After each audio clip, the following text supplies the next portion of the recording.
Ola, hoxe imos falar dos libros de socias. Para case todo o mundo, iso identifícase cunha listaxe de nomes e teléfonos e pouco máis. Pero imos ver como realmente, ao falar deste libro, estamos falando da base social da asociación, de quen ten dereito a participar, do xeito en que se participa e de como asegura a representación real da AMPA. Temos de comezar falando da normativa legal que nos afecta ás AMPAs de xeito directo. Logo, indirectamente, como a calquera, afectanos toda a normativa civil, a fiscal, a administrativa, etc.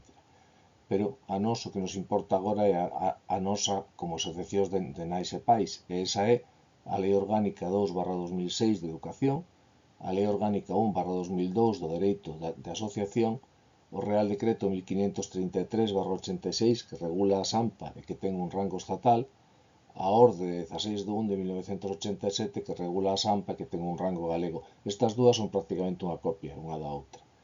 Esta normativa deberíamos repasala constantemente. A Lei Orgánica de Educación, porque, aparte do que fale de nós, é a que debulla o marco no que nós traballamos, que é a educación, e o resto da normativa indicada porque onde se sitúan a meirande parte das indicacións xenéricas de como debemos funcionar na práctica diaria das asociacións de nais e pais. Precisamente, é no artigo 14 da Lei de Asociacións, que é o que establece as obrigas documentais e contables, onde se sitúan dúas afirmacións que van vertebrar esta charla de hoxe. A primeira, que temos que ter unha relación actualizada das nosas asociadas, e a segunda, que as asociadas poderán acceder a toda a documentación que se indica no punto 1 deste artigo. A parte da relación de asociadas, falamos da información contable, do inventario de bens e dos libros de actas. Hoxe imos falar desa relación actualizada e de como utilizala. Un libro de persoas socias non é máis nin menos que unha listaxe de todas as persoas que foron e que son socias da AMPA. Pero esa listaxe non se fai de calquera xeito. Ten que estar ordenada por data de entrada, ou sexa, por antigüidade, e ten que estar actualizada, polo que temos que saber quen foi socia, quen o é aínda, quen se deu de baixa e en que momento, e tampouco ven mal saber por que se deu de baixa. Un libro, unha serie de follas encadernadas cunha tapa que se coloca nunha estantería ou nunha biblioteca, etc, etc, pero non estamos a falar diso. Xa non. Un libro agora mesmo é calquera documento que conteña os datos que nos interesen para ser usados como consulta ou como rexistro, e no que se poden ir incorporando novos datos. Agora mesmo, un libro de socias é un arquivo digital, por suposto, e se o tedes en papel o mellor que podedes facer é escanealo e continuar xa dun xeito digital. Iso sí, o importante é que ese arquivo non sexa manipulable, que non se poida modificar en calquera momento. Por iso, nos recomendamos que se converta o arquivo inicial en Excel, en Word ou en calquer outro programa que utilicedes nun PDF polo menos unha vez ao ano, cando remate o curso, e que ese PDF se asine pola Secretaría e pola Presidencia e que se incorpore o resto dos arquivos que haxa de outros anos. Hai que legalizalo? Pois non temos por que legalizar os nosos libros dende o punto de vista de leválos a unha oficina externa a que os asegure, non?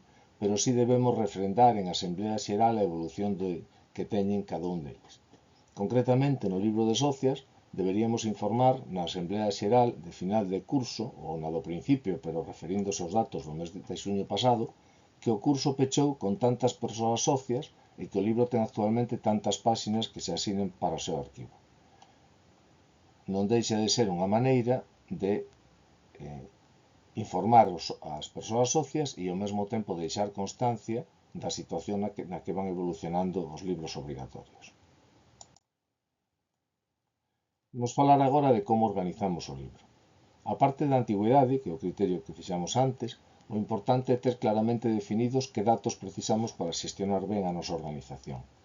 Hai que ter en conta que os datos son unha ferramenta de doble fío. Se temos moitos, semella que será máis doado cubrir todas as necesidades, pero tamén é verdade que cada dato privado que teñamos de alguén é un dato máis do que nos responsabilizamos na súa custodia e que temos que preservar con cuidado. Así que estudemos ben que datos temos que pedir e pidamos só os necesarios. Se o pensamos ben, probablemente non necesitemos máis que un nome, un teléfono, un correo electrónico, unha conta corrente se domiciliamos as cotas, e unha información que liga a esa socia cunha alumna ou alumno do centro. O nome da súa filla e malo curso, por exemplo. Probablemente non precisemos máis nada, pero ide pensando e incorporando novos datos según sexan estritamente necesarios.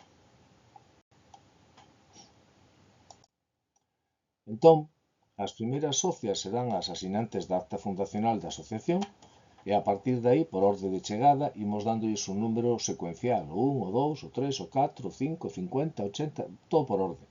Figurarán os datos que decidiramos incluir e, por suposto, a data de alta e máis a de baixa e estaría ben, como dicía antes, incluir un motivo da baixa como información para quen veña detrás, pero isto non é obrigatorio. Os números de cada persoa socia quedan adxudicados para sempre. Cando se dá de baixa a socia 27, por exemplo, borramos os seus datos, todos agás do nome, porque xa non os necesitamos, pero mantemos sempre que vai ser a socia 27, coa inscripción de socia de baixa, a data da baixa e máis o motivo, que fundamentalmente pode ser un destes tres, ou porque quixo, ou porque marchou do centro, ou por decisión da Asamblea. Igualmente, se alguén se dá de baixa e logo volve a darse de alta, non se reactiva o número, tómase como unha socia nova e dáselle un número novo tamén. Desta listaxe única poden e deben sair claramente todas as listaxes que necesitemos. Por iso é necesario tela ao día. Dende aí saberemos que socias están agora mesmo de alta, cales corresponden ás nais e pais dun curso ou doutro, cales están nunha extraescolar ou van ir a unha excursión. Todas esas son listaxes que saen da nosa listaxe principal.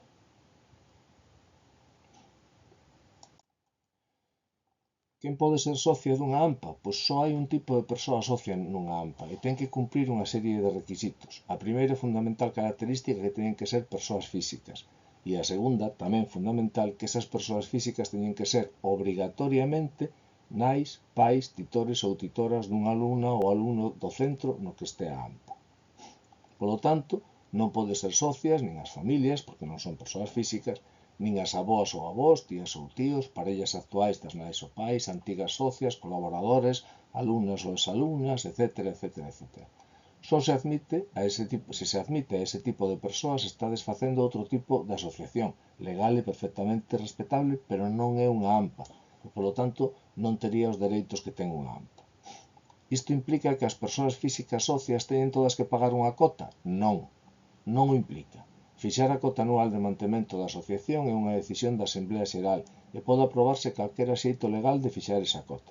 Podedes aprobar unha cota por fogar familiar, por cada fillo ou filla no centro, por persoa socia e a súa parella declarada, o que queirades, pero iso non modifica o feito anterior. Socias, persoas físicas, nais, pais, titores ou titoras dun alumno do centro. E as familias? Que pasa entón coas familias? Hai moitísimas AMPAs que teñen fixadas as cotas por familias e que, por extensión, consideran que as familias son as socias da asociación. Nese erro caemos todas nun primeiro momento. Pero as familias non son unha realidade xurídica, é unha fórmula coloquial coa que falamos dun grupo de persoas que viven xuntas con relacións afectivas entre elas. E aquí colle calquera cousa, ou non lle chamaríades familia a avoa ou avó que vive na casa, ou unha persoa maior que está soa e acollemos, ou calquera outra das variadísimas situacións que se producen na vida cotiá. Pero toda esa xente non pode ser socia da AMPA, porque a normativa expresamente as exclúe e non podemos ir contra o que está regulado. Por iso tamén, cando se inscribe unha das persoas proxenitoras dunha alumna ou alumno, iso non implica que tamén se estea a inscribir a outra. E tampouco pode asistir a unha asamblea pensando que é importante que vaya unha persoa da casa, porque as asambleas son para as socias, e se non é socia non podes asistir. Novamente, as socias son persoas físicas e, polo tanto, se as dúas persoas proxenitoras dun neno ou dunha nena queren ser socias, tedes que ter datos das dúas e intención de ser socias das dúas tamén. E cada unha, por suposto, terá o seu voto, un por persoa, non máis que iso. E as listaxes, entón, como as facemos? Pois por persoas, non por familias. Cada persoa terá o seu número, os seus datos, a súa realidade individual. Pode ser que decidan entre eles que non queren recibir información máis que a un, pois teredes que respetalo, ou que unha delas non facilita ningún dato que non sexa estrictamente obrigado, pois así será. Iso implica que as persoas físicas socias teñen todas que pagar unha cota? Pois novamente non o implica. Fixar a cota anual, como dixemos, é unha decisión da Asamblea, calquera xeito é válido. Iso sí, hai que aprobar con claridade ese criterio. Paga a pena perder algo de tempo nese acordo para que logo non haxa lugar a dúbidas sobre o que cobrades e o porqué.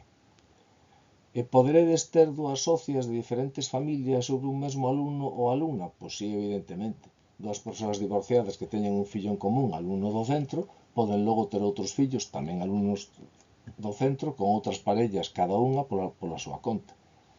Nese caso, se as persoas quixeran ser socias, en cada caso terían ese fillo en común con outra persoa socia e máis outro ou outros con outra persoa que se quixera ser socia tería que anotarse igualmente. Xa que cotas pagarían, tedes que decidilo vos. Eso é un acordo asembleario no que podedes poñer todas as condicións que queirades. Un inciso para falar de persoas divorciadas. Antes de nada, nós non temos por que saber se hai persoas divorciadas. Así que se alguén quere facer valer esa condición por calquera razón, ten que nolo comunicar a nós. Tampouco serve que lle comuniquen ao colexio, nin ao comunicárnolo a nós poden pensar que o colexio xa vai estar informado, porque, lembrade, o colexio e nós non somos vasos comunicantes en canto a información. Non podemos nin pasarlle información nin reclamárllela. As persoas teñen que decidir a quen lle dan a información, inda que sexa a mesma. O divorcio, volvemos, é unha cousa, e as disposicións sobre a custodia, ou mesmo sobre a patria potestade, son outras diferentes. A nós, o que nos pode chegar a importar é a custodia. No que se refire a toma de decisións sobre a nena ou o neno, a súa matrícula en actividades, etc. En principio, nós aceptaremos o que nos diga tanto a nai como o pai. E se eles teñen un convenio que impida a algunha das partes tomar algunha decisión, terán que informarnos por escrito e con claridade. Ou sexa, non serve que veña o pai a queixarse de por que lle permitimos a nai que recollera o neno a saída dunha extraescolar se lle tocaba a ele ese día. A resposta aí está clara. Mándanos información formalmente e a partir de aí respetamos o que nos indiques. Iso sí, a partir de aí hai que respetalo moi seriamente. En canto a matrícula en actividades, en principio, o que faga calquera das persoas proxenitoras é válido e terá que ser a outra quen discuta sobre a decisión tomada con quen a tomou. Nós anotamos o que se nos diga, mentres non teñamos información clara do que pode ou non pode facer cada parte. En canto ás cotas de socias das persoas divorciadas, teredes que establecelo claramente en asemblea, porque pode dar lugar a problemas.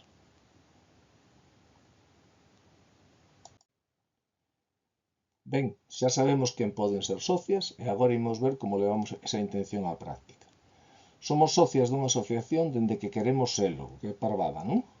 Pois non tanto, porque ten que haber un momento no que digamos sí, quero ser socia. E para poder dicilo, teremos que ter dentro da asociación unha fórmula para marcar o camiño que queremos andar. Nos nosos estatutos poderá haber condicións específicas para ser socia, pero como iso é de cada quen, imos ir ás que establece a normativa xenérica de asociacións.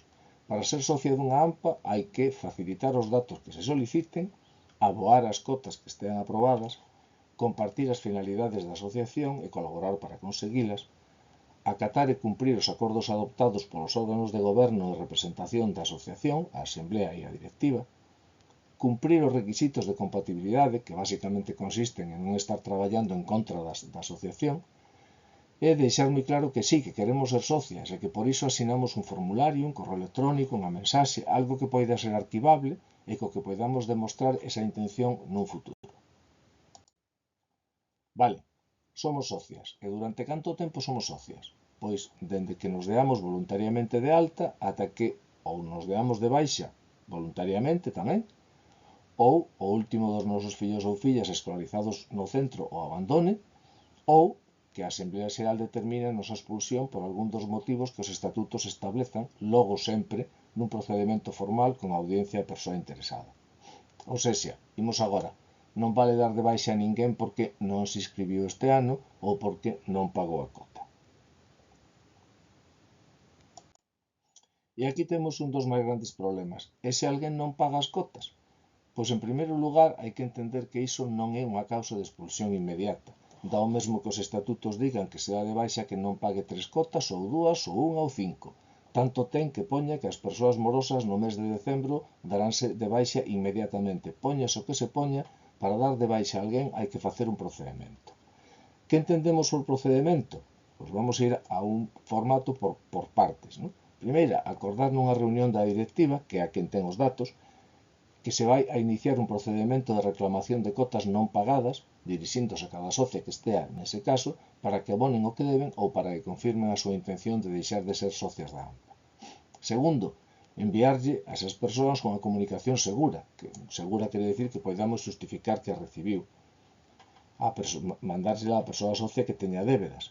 E, dependendo da resposta, se paga, pois continuamos e non hai problema. Se di que se dá de baixa, tamén dámoslo de baixa e non hai problema.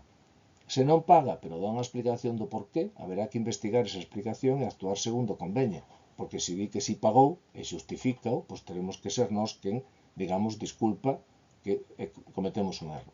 Ou pode dicir que, mira, agora non podo, pero máis adiante pago.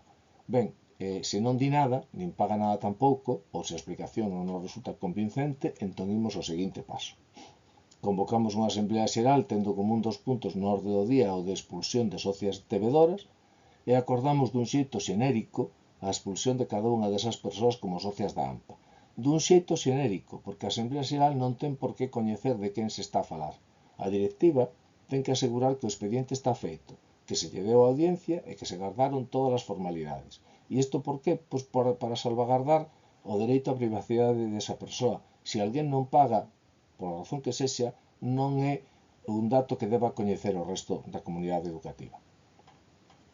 Feito isto, e aprobado pola Asamblea, dáse de baixa como socia e na causa porase decisión da Asamblea Xeral, sin dar tampouco máis explicacións.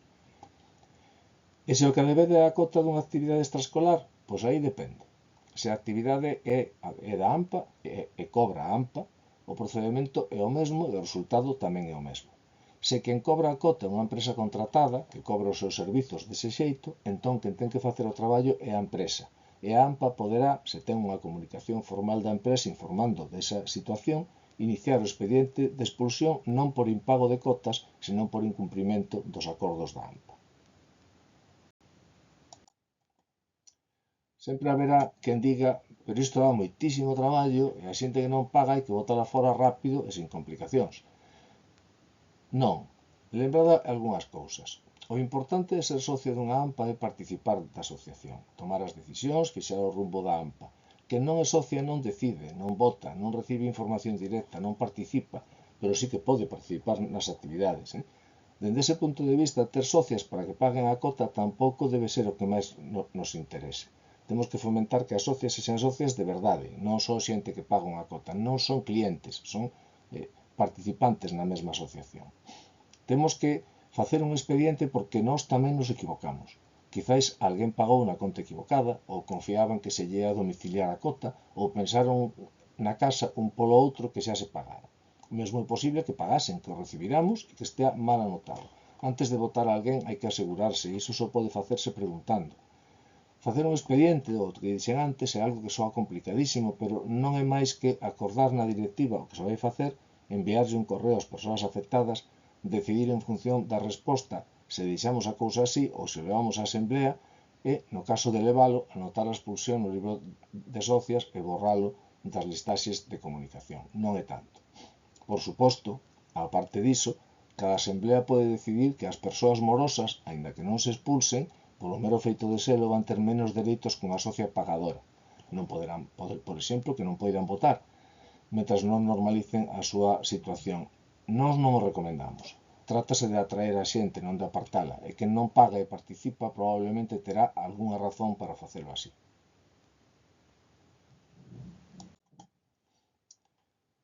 Seguro que alguén se está a preguntar, e que pasa coas socias de cada ano? Pois que non existe tal cousa. Non hai socias deste ano, ou deste curso, ou deste momento. O libro é permanente na vida da asociación. Só hai un mentres haxa asociación, pero podemos ter todas as listaxes auxiliares que queiramos. Se temos un libro ben organizado, podemos ter rapidamente as socias organizadas por ano escolar, por curso de cada dos seus fillos, por as que pagan e as que non pagan, etc. Iso sí, lembrade, todas esas listaxes son ocasionais. Débense crear e utilizar para cada ocasión e logo desfacerse cando xa non sexan necesarias. Pero libro de socias só hai un. Isto é moi importante saber. E si cando chegamos a dirixir a AMPA non hai libro de socias, que é unha circunstancia que pasa moitas veces, pois o primeiro é non tolear. Non perdades demasiado tempo en buscalo, porque cando non volo deron probablemente non o haxe. Nin perdades tampouco demasiado tempo en tentar elaboralo partindo de listaxes parciais que non sabedes se son certas ou non. Se hai algo, aínda que parase 10 anos atrás, continuade con el. Se non o hai, comezade. Nos dous casos facede, antes de continuar ou comezar, unha dilixencia, como a que figura na páxina 3 dos apuntes que acompañan a esta presentación, que pode ser esa ou calquera outra, o caso que quede claro o que ali se explica, que quen veña detrás entenda que vos xa mirastes e que non había nada, que non se moleste en buscalo, pero que a partir de aí xa vos encargades vos de telo ao día. Agora falamos algo, pouco porque teremos unha formación específica sobre isto, sobre a Lei de Protección de Datos. O importante disto é entender que os datos privados dunha persoa física, porque as asociacións, os centros escolares, as organizacións ou as empresas non teñen dereitos á protección de xeito directo sobre os seus datos, o importante, decía, son os datos que temos a obriga de protexer mentras os teñamos e de telos o tempo mínimo no que os necesitamos. Ou sexa, os datos que non precisemos non temos por que telos, non hai ningunha razón para arquivalos. Calquera persoa ten dereito a que se borren os seus datos se así o solicita ou a que lle los pasemos a quen indique. Se alguén o fai, deixaremos constancia do que facemos e do porqué, pero obviamente nesa constancia non haberá información que permita acceder aos datos borrados. Isto é unha obviedade, non? Non podemos decir borramos o dato de Pepe Pérez e poñemos como anotación que non o mandou Pepe Pérez, non? Simplemente borramos. Non se borrarán os datos que son imprescindibles para o funcionamento da asociación en canto continúan sendo necesarios por razóns obxectivas. Se no comedor houve unha intoxicación, mentre se estea dilucidando o que pasou, non podemos borrar os datos das persoas existentes. Ou se hai unha reclamación fiscal ou civil, etc. etc. O importante da protección de datos, como sempre dicimos, é non ser cotilla. Non nos interesa ter nin coñecer datos innecesarios de ninguén. Se partimos desa base, non imos ter ningún problema ao respecto. Só é necesario ser organizadas e entender que os datos non son nosos, que nos os prestan para unha finalidade concreta, máis nada. Ben, temos libros, temos socias. Como se participa entón? Segundo a normativa das asociacións, os estatutos teñen que ter establecido cales son os criterios que garantan o funcionamento democrático da asociación, cal é o xeito de deliberar na asemblea e como se toman acordos. Igualmente, decidirán cal é o réxime de administración, contabilidade e documentación. Ou sexa, o primeiro é ler os estatutos, por se din algo específico, e o segundo é quedarse con algunhas palabras que indica a lei, funcionamento democrático, deliberacións, acordos, este tipo de cousas.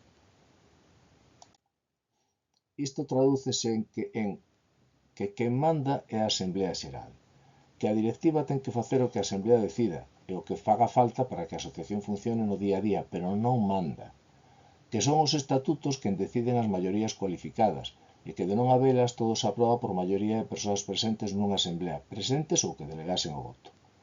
Que as delegacións dese voto teñen que ser claras por escrito e de socio a socio, non serve o de que veña alguén e diga na casa pensamos os dous que tal, non.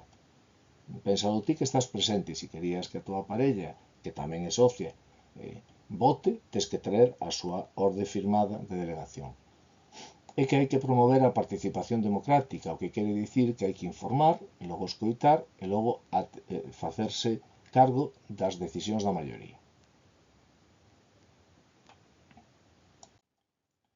Xa máis na práctica, a Asemblea debe decidir como se transmite información, coidando que lle chegue á totalidade das persoas asociadas. Toda a información debe estar disponible para as socias, agás dos datos privados, dos que deberá haber poucos e moi localizados. Isto é moi importante. Toda a información debe estar disponible para as persoas socias. O sea, calquera socia pode chegar á sede da asociación e exixir ver os libros, ver as facturas, ver os traballos, ver os presupostos, ver calquera cousa. O único que non pode exixir ver son os datos privados das socias. Porque non lle poden interesar, se os necesita, que lles pida ás persoas concretas de quen precisa. O resto debe ser todo portas abertas. Non hai socias A nin socias B, hai socias únicamente, inda que algunhas traballen máis que outras, os dereitos son os mesmos e hai que fuxir de personalismos. Lembrade sempre que ser socia dunha AMPA non supón ningunha vantaxe en relación ao resto do alumnado do centro, que as actividades deben ser ofertadas a todas as nenas e nenos en igualdade de condicións, tamén en igualdade de condicións económicas, e que as persoas socias non poden recibir ningún trato de favor nin obter ningún beneficio polo feito de estar asociadas. E remato.